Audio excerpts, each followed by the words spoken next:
lui est réservé à tous les enfants de Dieu. Loué, loué, loué, loué, loué, loué, loué, loué, Hosanna. Merci de nous accueillir chez vous, chers téléspectateurs, téléspectatrices de la Sen TV. Bienvenue dans votre émission thématique Parole, vie et foi. Bonjour à toutes et à tous. Pour faire suite donc à nos thèmes déjà discutés ici sur ce plateau, nous parlons aujourd'hui de la doctrine et de la pratique des indulgences. Et pour cela, nous sommes avec le Père Tonino des Oblats de Marie Immaculée, présent au Sénégal depuis 32 ans, vicaire à la paroisse Marie Immaculée des Parcelles Assainies, docteur en théologie morale et professeur de cette matière dans les séminaires théologiques. Père Tonino, bonjour, c'est un plaisir pour nous de partager ce plateau avec vous. Bonjour, pour moi aussi. La première chose que je voulais dire, avant de parler de l'indulgence, j'ai eu la grâce de la recevoir. Donc, en parlant, je vous la partage à vous aussi, sûrement vous aussi, vous l'avez reçue. Bon, merci à vous, Père Tonino, notre consultant du jour. Et puis, comme toujours, nous sommes avec le frère Martin Ndiaye. Il revient pour nous sur le contexte de ce thème. Pourquoi aujourd'hui devons-nous parler des indulgences? Donc, je rappelle le thème, la doctrine et la pratique des indulgences. Bonjour, frère Martin. Bonjour, Élise. Amis téléspectateurs, bonjour. Depuis le 8 décembre 2015, solennité de l'Immaculée Conception, nous sommes dans l'année jubilaire de la miséricorde, qui sera clôturée le 20 novembre 2016. Nous voici donc dans un temps favorable, tant de grâce, tant de la miséricorde, la rémission des péchés et de leurs peines.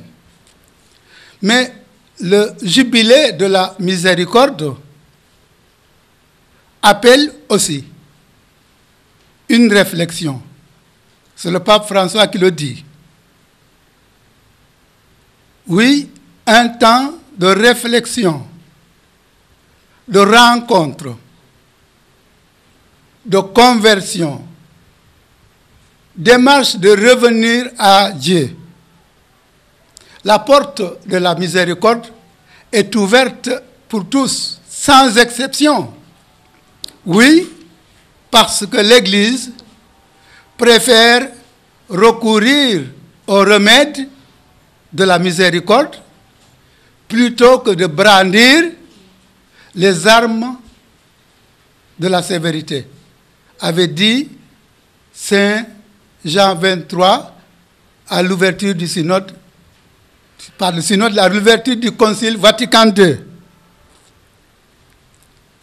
Vous comprendrez donc, chers téléspectateurs, pourquoi, à cette occasion, le pape François donne aux fidèles le pouvoir, la possibilité de recevoir des indulgences.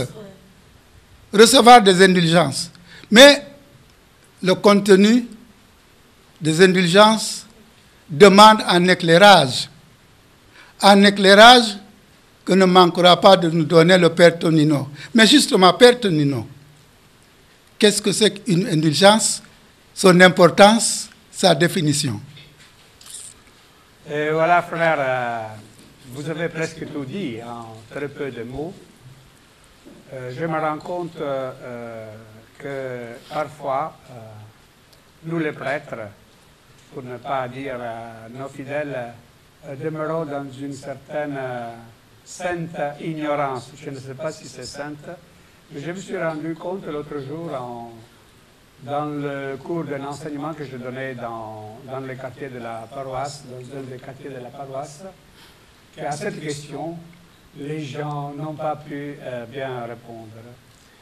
Et je me rends compte aussi que parfois, nous les prêtres, nous avons une certaine négligence à nous informer et donc nous risquons de ne pas donner à nos fidèles toutes les richesses de cet enseignement. Je voulais revenir, avant de répondre brièvement à votre question, sur l'importance. Ce n'est pas le contexte, vous l'avez bien dit, l'importance de l'indulgence. Le pape Saint Jean-Paul II, à l'occasion du synode du grand jubilé de l'an 2000, avait parlé de l'importance de l'indulgence. Et il disait dans une lettre qu'il avait écrite que l'indulgence constitue un élément constitutif du jubilé. Ça fait partie de la Constitution. Hein? Sans quoi, comme un jubilé reste sans constitution, sans fondement. Hein? Et il parlait de l'importance de l'indulgence. Ainsi, le pape Paul et le pape François, dans cette belle lettre-là qu'il a écrite, que vous connaissez sûrement, voilà, il parle de l'importance et il dit que l'indulgence, au cours de cette année, revêt une importance particulière au cours de cette année sainte de la miséricorde. Alors, voilà, avant de dire qu'est-ce que c'est, il faut savoir que c'est quelque chose qui est important à savoir. Hein? Et il faut avoir une certaine envie de connaître. Hein? Je pense que le pape François veut nous porter sur cette envie, ce désir de connaître, ce désir de recevoir l'indulgence. Évidemment, l'indulgence, disons, dans notre mentalité, dans notre connaissance, l'obtient en passant par la porte sainte, par la porte de la miséricorde. Ça s'appelle cette année porte de la miséricorde. Mais ce passage ne donne pas automatiquement l'indulgence. Il faut quelque chose de préalable. Et ces choses de préalable, c'est que le document fondamental qui parle des conditions pour recevoir l'indulgence dit qu'il s'agit d'une sorte de disposition intérieure. Le pape, à propos de la disposition intérieure, le pape François dit que c'est le signe d'un désir profond. Le signe d'un désir profond. Alors, dans le code de droit canon, on parle aussi de l'indulgence là-dedans, voilà, dit que pour qu'un sujet soit capable de gagner, là on parle en termes de gagner, ce sont les termes du droit canon, bon, ce sont les termes techniques. Il doit au moins avoir l'intention de les acquérir. Si ça manque cette intention, ce désir profond, cette disposition intérieure, alors voilà, nous pouvons traverser dizaines de fois la porte sainte, mais nous risquons de ne pas l'avoir. Je voulais partager brièvement quand dimanche dernier, c'est l'ouverture du jubilé pour nous ici au Sénégal. À Dakar. Alors, j'ai dit que j'ai reçu l'indulgence et vous l'avez reçu quand, comment? Bon, je l'ai reçu parce que j'étais derrière l'évêque. Pour pouvoir prendre un peu d'image, j'ai dit au dirigeant là que je me mets à côté de l'évêque et j'ai passé la porte sainte derrière l'évêque. Mais ce n'était pas ça qui m'a donné l'indulgence. C'est ce que j'ai dit aux fidèles, parce que j'ai dû célébrer la messe avant de partir. Et j'ai dit, mes chers fidèles, moi je suis un peu ému, voire même un peu tendu, parce que j'avais ce désir d'aller à la cathédrale, pas pour remplir un devoir, mais pour ce désir profond que j'avais. Alors voilà, c'est juste pour dire l'importance de cette disposition intérieure. C'est fondamental. S'il manque cela, alors nous, prêtres, nous devons faire en sorte, avant de dire les définitions, de faire susciter dans nos gens ce désir profond. Vous parlez de disposition intérieure. Oui. Est-ce qu'il y a un lien entre recevoir des indulgences et les effets du sacrement de pénitence? Oui, ça c'est justement dans la définition que cela ressort. Disons, sont les conditions fondamentales. Parmi les conditions, disons, je répète, à la première place vient cette intention, ce désir. Et après, il faut respecter toutes les conditions sur lesquelles nous reviendrons peut-être, mais justement, le sacrement de pénitence est la condition fondamentale, parce qu'on ne peut pas recevoir l'indulgence si on est dans un état un peu de péché, disons, l'état de grâce par les documents. Brièvement, je voulais revenir sur la définition, parce que il me paraît que c'est un sujet un peu compliqué, parce que la définition est liée à toute l'histoire des indulgences, que si on a le temps, on peut revenir, parce que l'histoire des indulgences n'a pas été toujours rose et fleur, disent les choses. Et semble que parfois l'Église semble un peu vouloir couvrir ces gros problèmes qu'on a eu au cours de l'histoire, surtout au XVe siècle, XVIe siècle, pour ce qui concerne les indulgences. Alors, l'indulgence, dit le pape Paul VI, après toute une série de recherches, voilà, le pape Paul VI, juste après le Concile Vatican II, parce que c'est le Concile Vatican II qui donne des nouvelles repères pour la vie de l'Église, voilà, après ce concile, le pape Paul VI, en 1967, a écrit cette doctrine, cette lettre sur la doctrine des indulgences. Alors, il dit, je ne cite pas toute la définition, seulement une phrase, l'indulgence est la rémission devant Dieu de la peine temporelle due pour les péchés dont la faute est déjà effacée. Avant d'expliquer un peu, voilà, je répète que cette indulgence, on la reçoit à certaines conditions. Ces conditions sont déjà écrites, on ne peut pas les inventer de toute façon. Et le pape Paul VI aussi, à cette occasion, a pu, disons, résumer l'histoire des indulgences en disant que l'indulgence est partielle ou plénière. Parce qu'autrefois, l'indulgence était liée à la durée dans le temps. On donnait une indulgence de 300 ans de purgatoire remis, 100 ans, etc., etc. Alors, il a élevé toute cette histoire de la durée et il a mis l'indulgence est partielle ou seulement partielle ou complète, de toute façon plénière, l'indulgence plénière.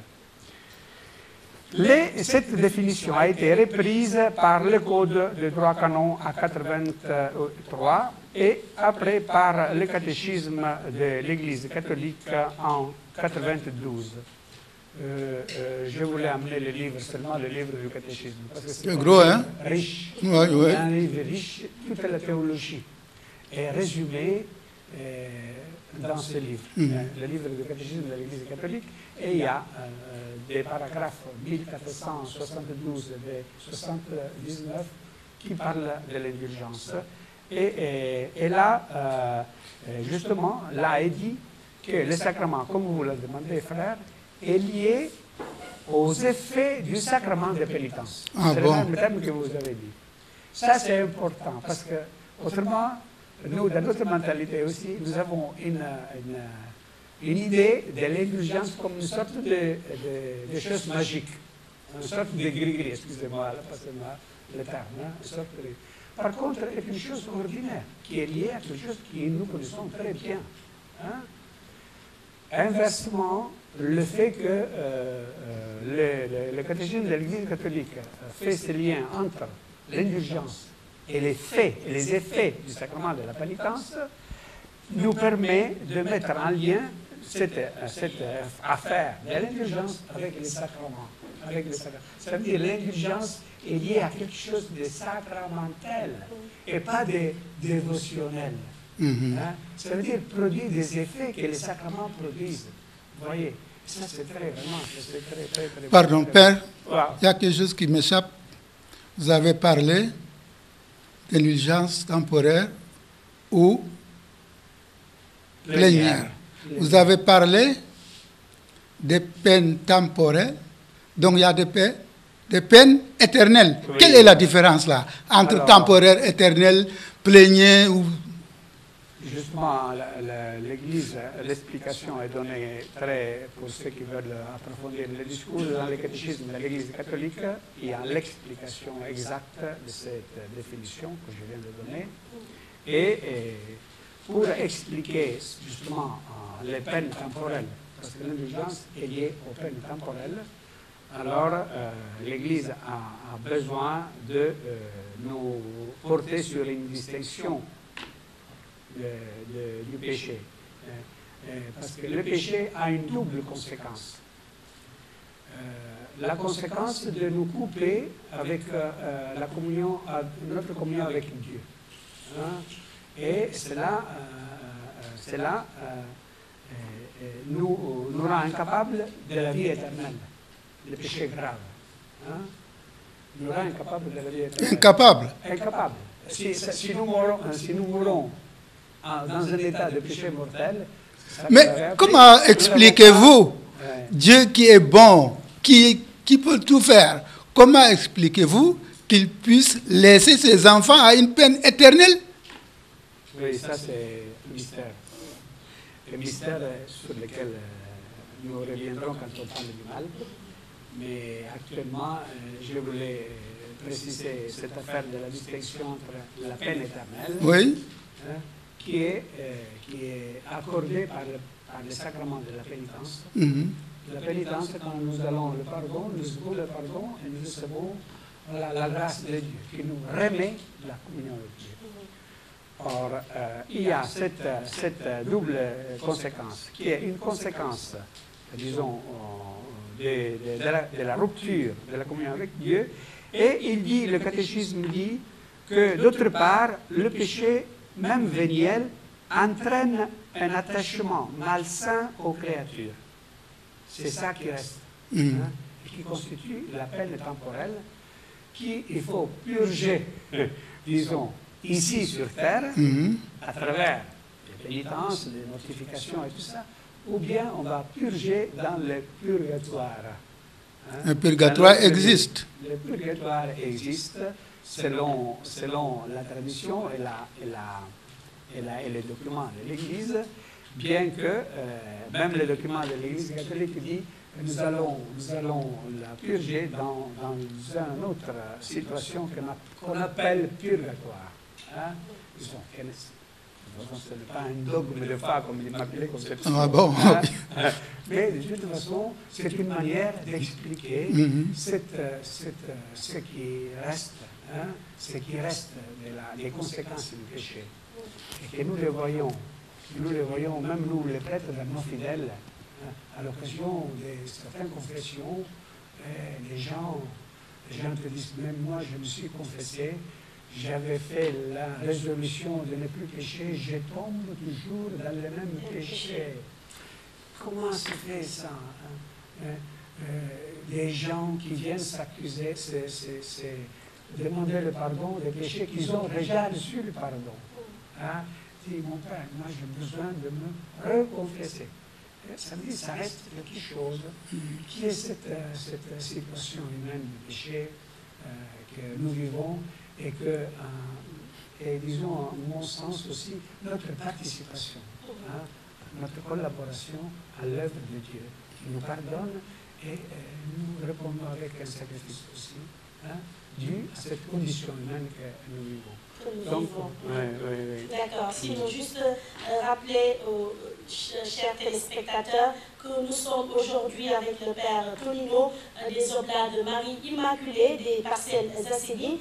Alors, Père Tonino, vous allez nous parler des innovations donc, du pape François à propos de l'indulgence, notre thème de ce matin. Donc l'indulgence accordée pendant cette année jubilaire de la miséricorde. Quelles sont les innovations du pape François? Alors, je vous dis sincèrement que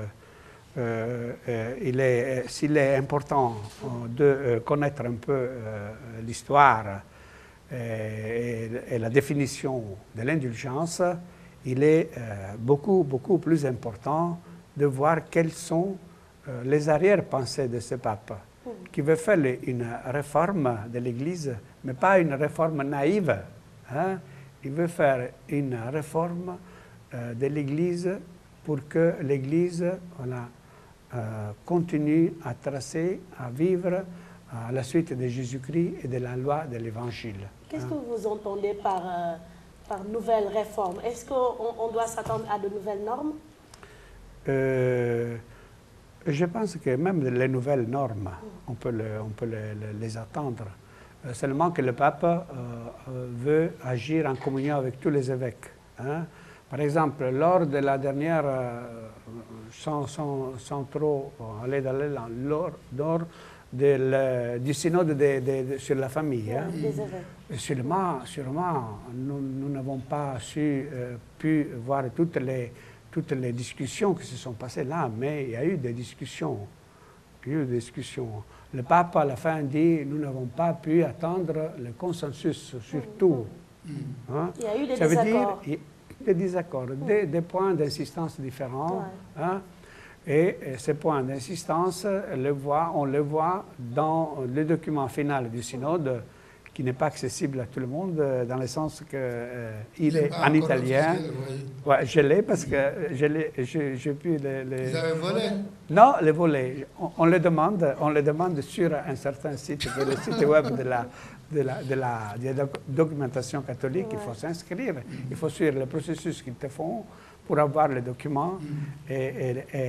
Bon, le numéro 85 de ce numéro est un numéro, à la fin de l'article, on publie les voix que ce numéro a eues. Ça veut dire les voix pour, les voix contraires.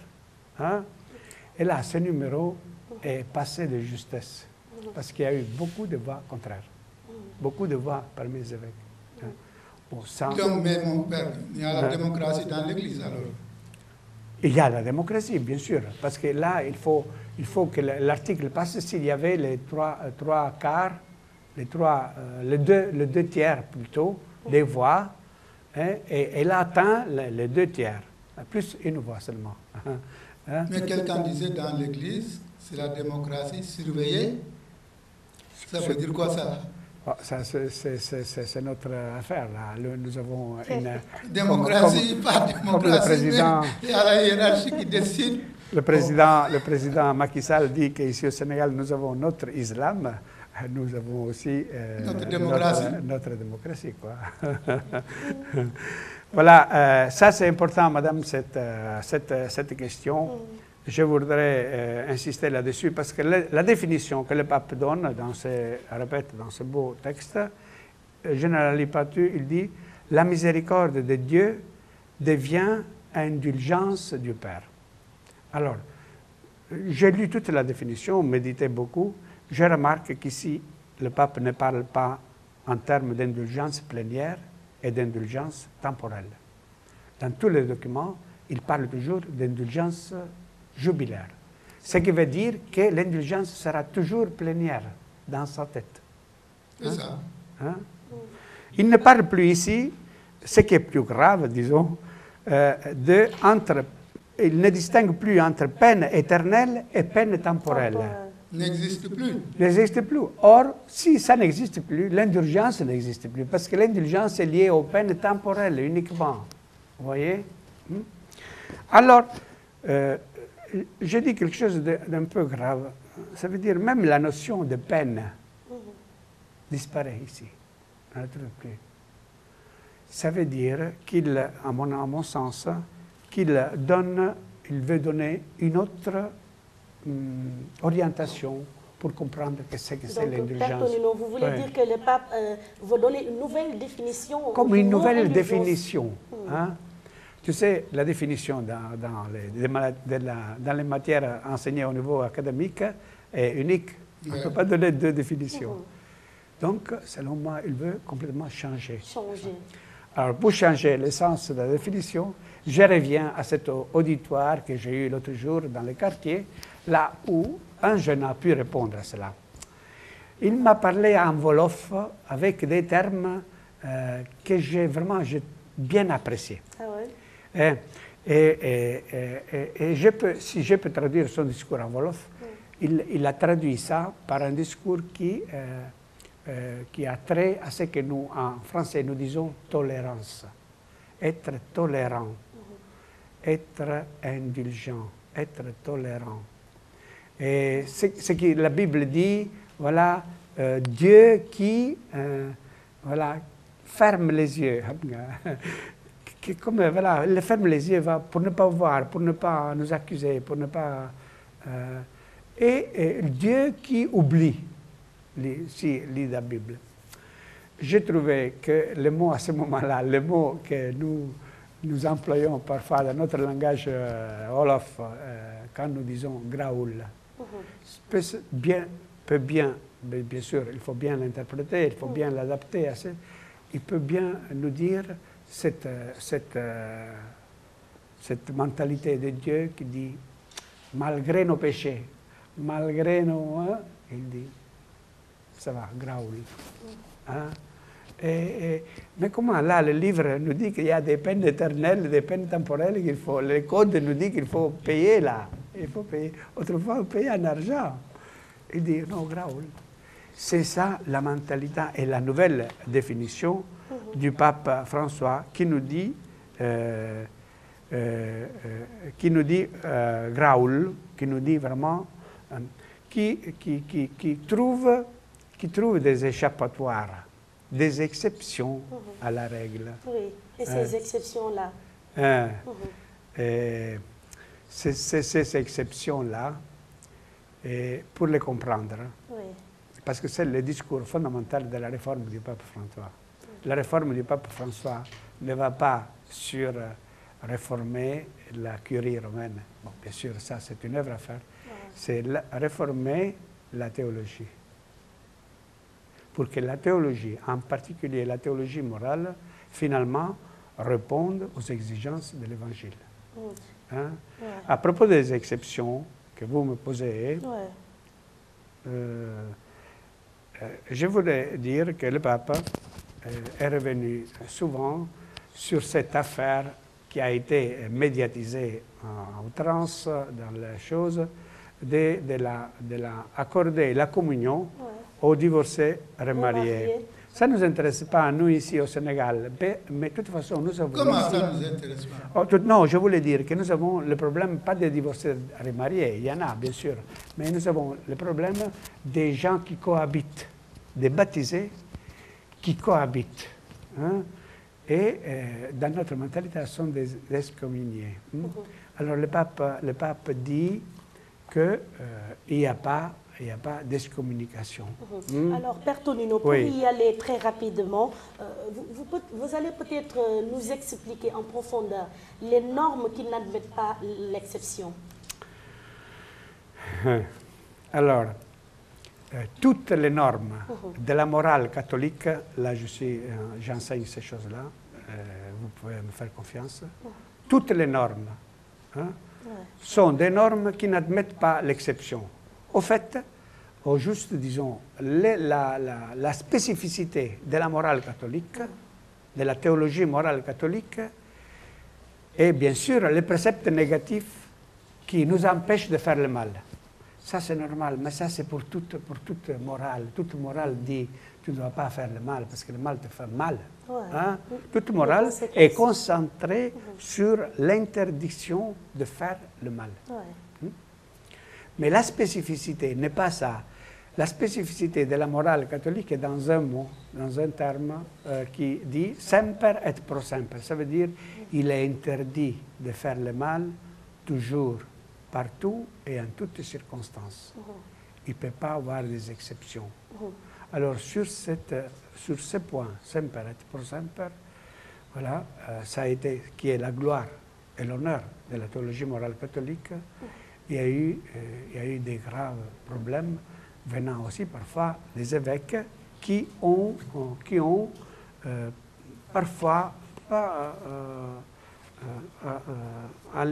sont pas allés à l'encontre de cette doctrine, mais voilà, ils admettent des exceptions. Par exemple, vous savez toute l'histoire de la contraception, que les familles chrétiennes ont de la peine parfois à suivre. Hein. Voilà, il y a eu des conférences épiscopales qui ont donné aux confesseurs de pouvoir absoudre en conscience, orienter les fidèles à vivre cela dans leur conscience. Oui. Hein. Et pour les excommuniés, maintenant, je pense que c'est un cas qui nous concerne bien ici au Sénégal, contrairement aux divorcés remariés. Wow. Alors, pour ce qui concerne maintenant le problème des excommuniés, vous savez que cela est lié aux péchés réservés. Il y a des péchés qui sont réservés à l'évêque. Les deux péchés qui sont réservés à l'évêque, qui sont prévus par sont les apostates et ceux qui commettent le péché d'avortement. D'avortement. L'avortement. Ce péché-là est réservé à l'évêque. Ouais. Ça veut dire si quelqu'un vient chez moi, misérable prêtre, et me demande la confession, le pardon du péché de l'excommunication, je dis non, attends, je dois demander la permission à l'évêque qui est lui qui s'est réservé le péché. Attention, les évêques peuvent se réserver d'autres péchés, ont l'autorité de se réserver d'autres. Par exemple, il y a là, dans les nations, dans les diocèses, il y a un abus d'alcool. L'évêque peut se réserver ces péchés-là. Hein? L'abus de l'alcool peut se le réserver. Hein? Alors, le pape, maintenant, je ne veux pas... J'aurais voulu... Oui. Vous avez cité des péchés, des cas de péché réservés. En cette année jubilaire de la miséricorde, tous qui ont fait avortement, s'ils doivent attendre que l'évêque les confesse, qu'est-ce qu'il en saura? Et voilà, c'est ça que je voulais dire, frère. Les documents fondamentaux principaux pour se renseigner sur l'indulgence, c'est la bulle d'indiction du pape et une lettre que le pape, au mois d'août, a écrite à un certain Monseigneur Fisichella, qui est le président du Conseil pour la nouvelle évangélisation. Dans cette lettre très courte, 2 pages, hein, le pape met les mains avant, parfois. Hein. Il a donné des conditions, des règles fondamentales pour l'année jubilaire. Et une des règles fondamentales, ça, je vous la lis parce que c'est la seule chose que je voulais dire, c'est également pour cette raison que j'ai décidé, nonobstant toute chose contraire, d'accorder à tous les prêtres, pour l'année jubilaire, la faculté d'absoudre du péché d'avortement. Tous ceux qui l'ont provoqué et qui, le cœur repenti, en demandent pardon. À tous les prêtres.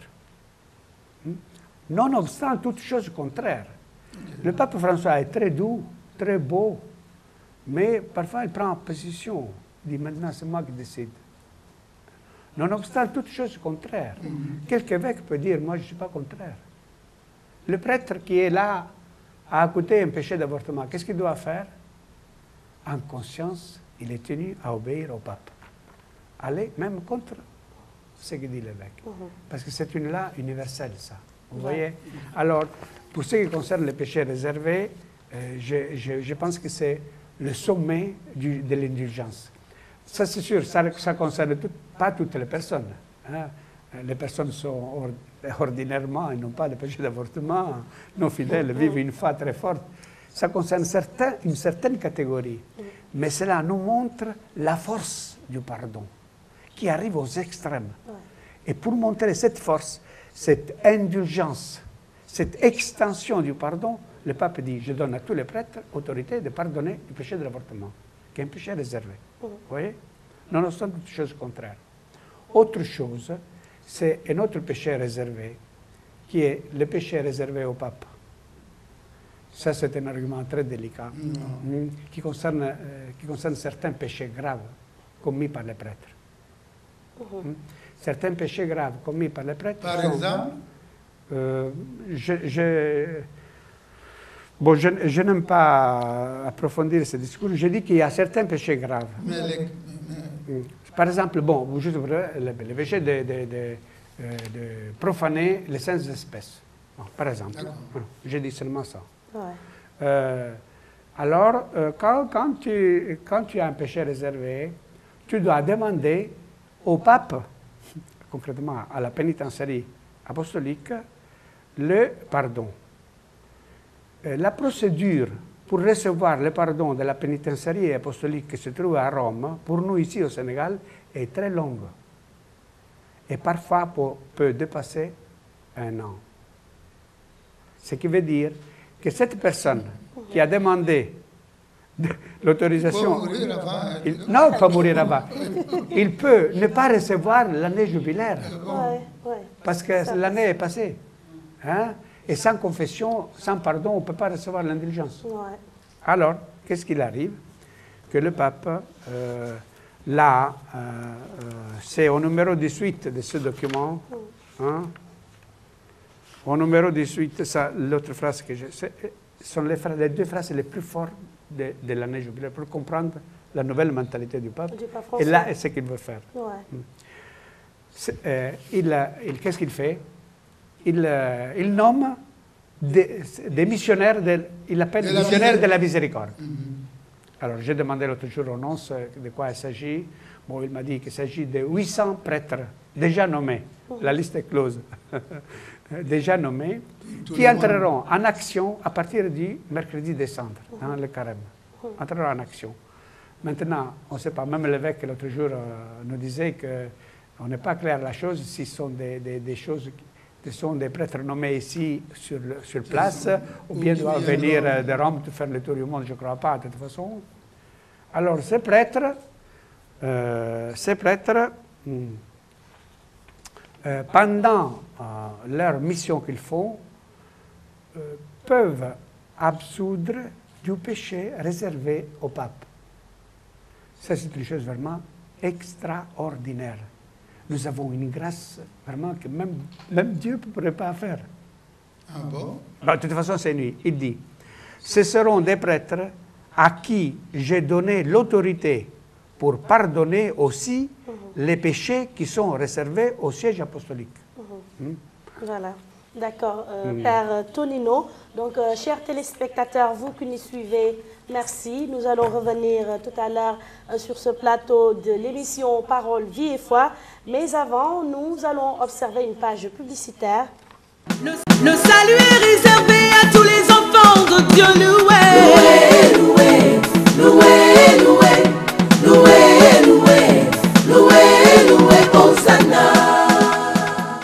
Voilà, merci à la régie. Comme promis, retour sur le plateau de l'émission Parole, Vie et Foi.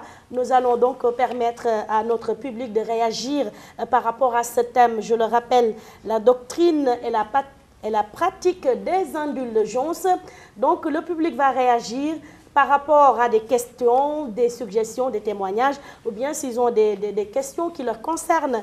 Hein, ils vont poser ces questions au consultant du jour.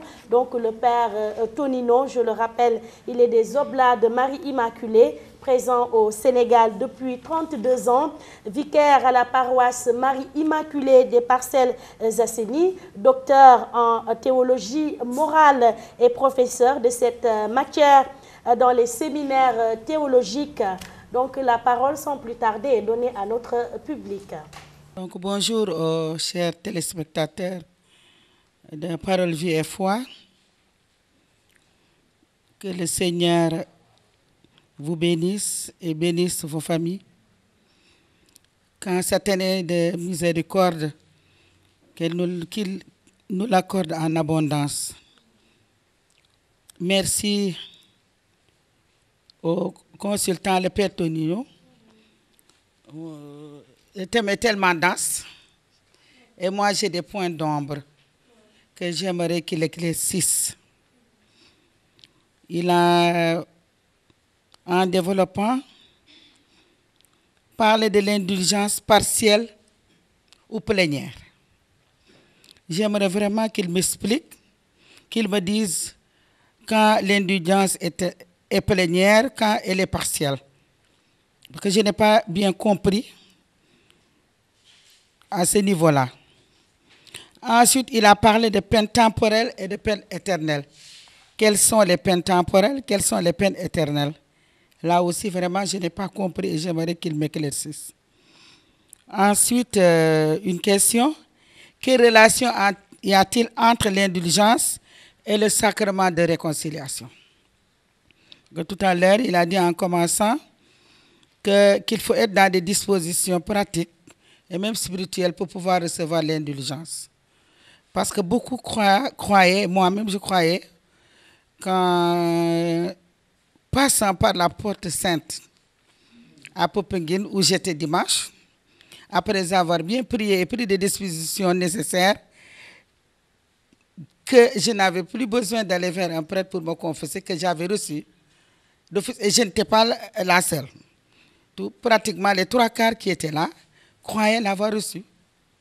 Alors que dans son exposé, il y a des préalables et il y a aussi une démarche à faire pour pouvoir l'obtenir entièrement. Donc, relation entre l'indulgence et le sacrement de réconciliation. Toujours dans son exposé, il a dit que le pape, je peux me tromper, mais c'est ce que j'ai retenu, que le pape a dit qu'il n'y a pas d'excommunication. Et il me semble, moi j'ai toujours appris qu'il y a des gens qui s'excommunient. Ce n'est pas l'Église elle-même qui le fait.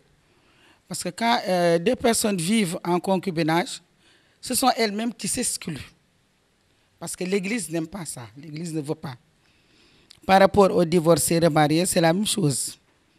Quand une personne commet un crime, parce que l'avortement aussi est un crime, on n'en a pas parlé, mais quand une personne commet un crime, elle s'excommunie. Je crois que le crime est aussi un péché réservé. J'aimerais qu'il m'apporte vraiment des éclaircissements par rapport à cela. Et qu'enfin, par rapport aux missionnaires de la miséricorde, peut-il nous dire s'il y a des prêtres sénégalais parmi ces missionnaires-là? Ou même des prêtres vivant au Sénégal?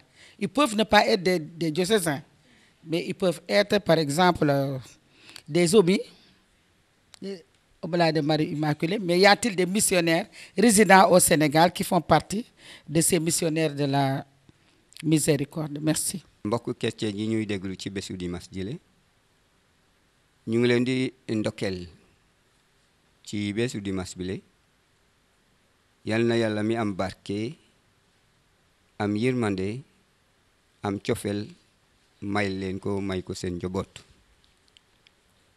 Et bu ñu dégloo père l'abbé bi ci li nga xam ne maye yiw la yiw yooyu nga xam ne jàngu bi def ko yombal ndax chrétien bu nekk mu mën a jot mbaale ba. ma bëgg a laaj l'abbé bi et porte bi ñuy wax porte bu sell maanaam buntu bu sell la lu tax ñu créé ko ci jàngu bi fu lu ban événement moo amoon ba ñu tëj jàngu bi buntu jàngu bi ban événement moo am ba ñu yaakaar ne war nañu ko ubbi buntu bi te ñu def ko buntu bu sell ndax képp ku ci jaar yàlla baal la sa bakkaar. loolu bëgg naa l'abbé bi mu su ko xamee mu may ñu ci leeraay. et mbaalum bakkaar maanaam ci atum yërmande gi le mbaalum bakkaar nag comme ni mu ko waxee na nit ki ci boppam jéem a bàyyi boppam ne bëgg na rëccu li muy def ndaxte wax na dëgg soo jaaree ci buntu bi itam te mel ni Jean-Pierre yaakaar naa doo mën a jot bu baax a baax ci atum yërmande bi. kon foog naa ne buñ ñu mayee moyen pour ñu mën a jot ci at bi lay atum yërmande atum yiw kon ñun chrétien yi rek war nañu ci góorgóorlu bu baax ndax ñu profité ci biir. père na nga ñu jàppale aussi pour wax ñu lu indi ba jàngu bi di segg ay at yoo xam ne bu ñëwee ñu ubbi buntu jàngu bi ñu segg ay at ndax marqué at bi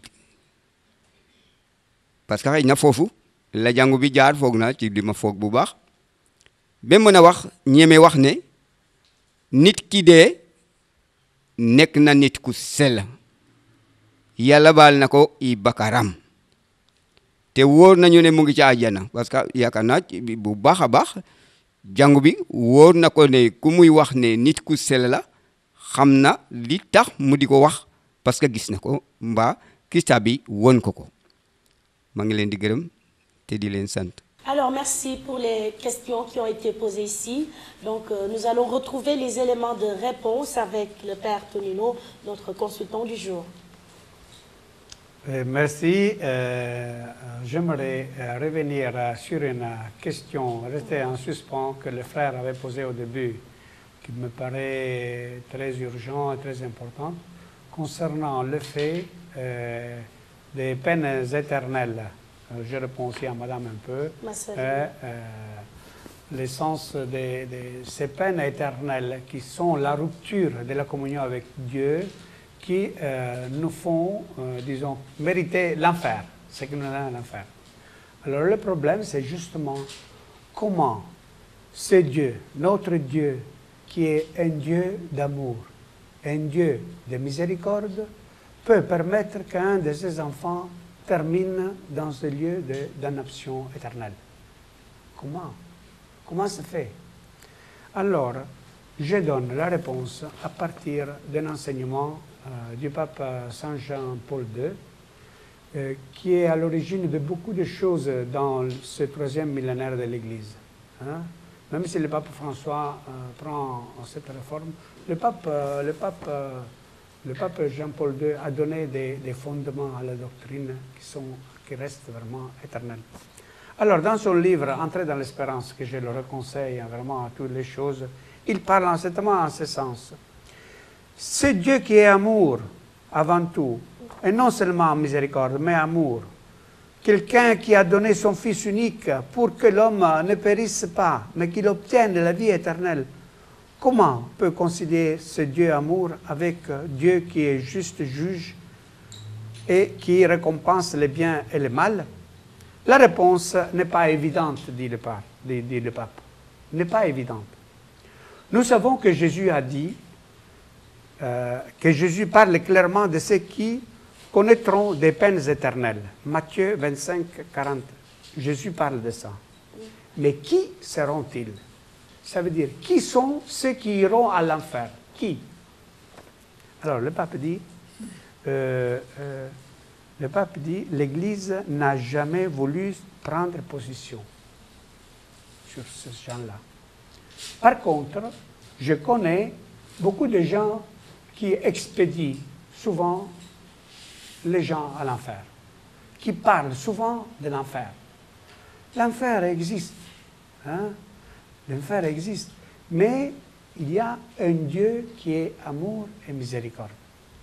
Alors le pape dit, termine, l'Église n'a jamais voulu prendre position.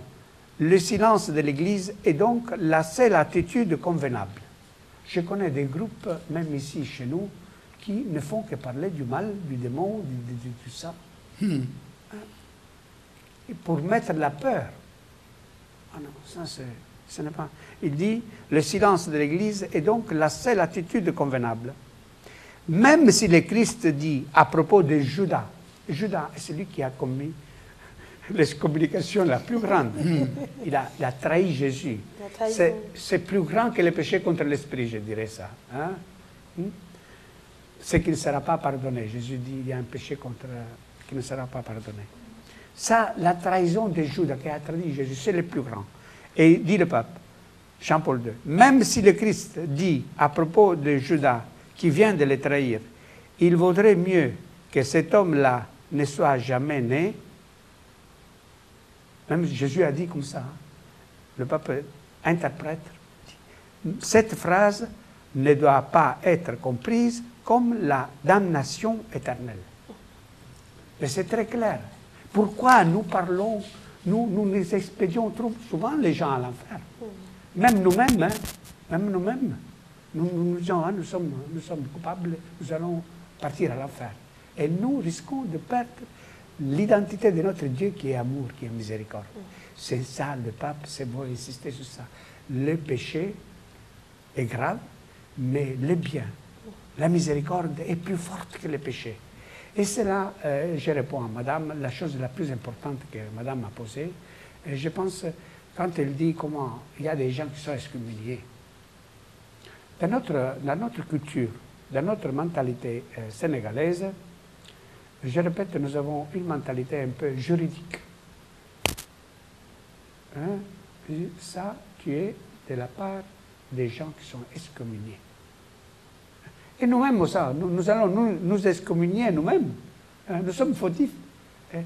Alors, je pense que cette indulgence qui va aux extrêmes, l'indulgence, l'extension du pardon, qui arrive aux extrêmes, qui arrive à dire même Graoul aux excommuniés. Tu comprends? Ça, c'est une mentalité que nous devons acquérir pendant ce jubilé, pendant l'indulgence jubilaire. C'est, je pense, la grâce la plus grande que nous demandons, hein, pour nous et pour nos chers. Parce que nous avons souvent une mentalité qui est une mentalité liée à la superstition. Excusez-moi. Hein. Même nous les catholiques, les chrétiens, nous avons un pied dans l'église et un pied dans les fétiches. Parfois. Hein? Parfois. Mais ce n'est pas parce que nous sommes méchants, mais parce que nous sommes comme ça. Nous sommes liés à cette tradition. Et nous n'arrivons pas à nous libérer. Combien de catéchistes, de responsables disent, mon père, j'ai dû participer à ce sacrifice. Nous n'arrivons pas à nous libérer. Or, c'est l'indulgence, et seulement l'indulgence qui peut nous libérer. Je le dis ça à l'égard des jeunes qui ont déjà cette mentalité, cette nouvelle mentalité. Les jeunes, vraiment, je ne parle pas beaucoup.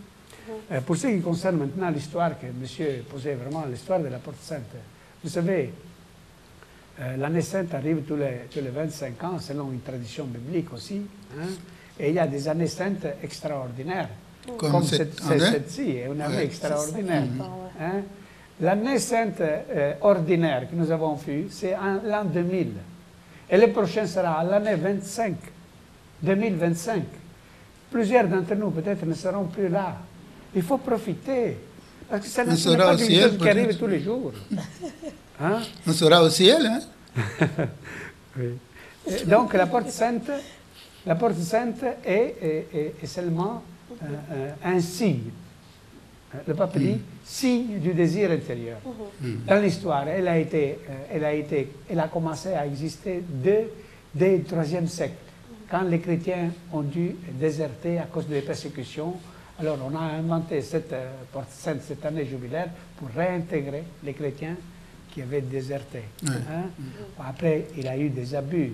Par exemple, la construction de Saint-Pierre, de la grande basilique de la catholicité, qui est l'église de Saint-Pierre, a été construite avec les indulgences qui étaient à ce moment-là, des pourcentages d'indulgence des factures d'argent, hein, que les gens devaient payer. Tu comprends?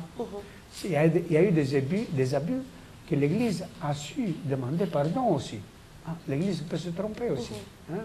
On a demandé pardon de ces choses-là. Mais cette porte est devenue vraiment tellement belle maintenant, tellement forte. La porte de la foi. Vous vous rappelez, Benoît XVI parle de la porte de la foi. Hein? Que c'est merveilleux. Ça veut dire, notre foi a une porte d'entrée. Tu comprends? C'est merveilleux. Et une porte d'entrée. Si tu veux passer par la foi, tu dois passer par cette porte d'entrée. Et maintenant, la miséricorde. Vraiment, nous devons nous libérer et libérer nos gens avec la force de Dieu de ces choses-là. Pour ce qui concerne les peines temporelles, madame, et les peines, il y a des petites distinctions qui sont très simples. Par exemple, je te dis, retiens simplement ce que le pape dit. Il ne fait plus cette distinction. Il parle seulement de l'indulgence jubilaire. Donc l'indulgence est toujours plénière. C'est les innovations. Dieu ne fait pas question de jours, de temps et des choses là. Tu comprends? Voilà. Ça, il faut retenir, je pense, là. Et je vous remercie vraiment pour cette question que vous avez posée parce que c'est une lumière pour nos frères et sœurs sénégalais. Comment les libérer? Comment les libérer, nous les prêtres? Comment donner un mot à nos gens qui sont vraiment coincés par la tradition? Coincés. Les gens, des prêtres, sont coincés par la sorcellerie. Des prêtres, vous dites? Oui, pour ne pas parler des évêques. Ah bon? Bon, alors mon père, votre dernier mot? Mon dernier mot, très rapidement, parce que là, on n'a plus de temps. Je vous remercie de m'avoir invité et je vous dis que les gens sont très liés au pape François. Voilà. Même s'ils ne vont pas écouter les prêtres maintenant, mais ils ont dans la poche l'enseignement du pape François et le suivent. Continuez comme ça. Voilà, et je pense que c'est le plus important. Merci Père Tonino, grand merci. Ça a été pour nous également, pour Frère Martin et moi-même, un grand plaisir de partager donc ce plateau de l'émission Parole, Vie et Foi avec vous pour parler donc de la doctrine et de la pratique des indulgences. Vraiment merci. Et puis mbokk téléspectateurs yi nga xam ne ñoom ñoo àndoon ak ñun durant ces 1 heure de débat ñu ngi leen di remercier aussi di leen jaajëfal bu baax a baax di leen wax ne des leen di suivre seen émission bi sur Sen TV ndege ay thèmes yu am solo la ñuy waxtaanee di ci ànd ak suñuy invité yi nga xam ne ñoom ñooy ñëw toj yax bi comme niñ koy waxee ci lépp loo xam ne doonoon na lëndëm ci suñu xel waaye itam ci suñu dund lu ci mel ni indulgence bi nga xam ne indi na fi ay points yu am solo ñu am yaakaar ne rek comprendre nañu bu baax et puis dans l'avenir di leen ci mën a bénéficier wu surtout ci année jubilaire bi nga xam ne Pape François mu ngi ko jagleel miséricorde ñu nar ci ànd nag ba le 20 novembre 2016 prochain mu nekk lu am solo am solo am solo donc jërëjëf Père Tonino jërëjëf équipe technique bu Sen TV ñoom ñi nga xam ne ñooy jàllale li ñuy wax ñu ngi jaajëfal staff technique bi yépp remercier bu baax donc la chaîne Sen TV remercier aussi borom télé bi ndax moom moo ñu permettre ñu jàllale suñu émission Bougane Gueye Dany gërëm sénégalais yépp gërëm diaspora bi gërëm tout simplement àdduna si sépp di leen wax ne rek bonne journée à toutes et à tous, bonne journée en Christ. Le salut est réservé à tous les enfants de Dieu.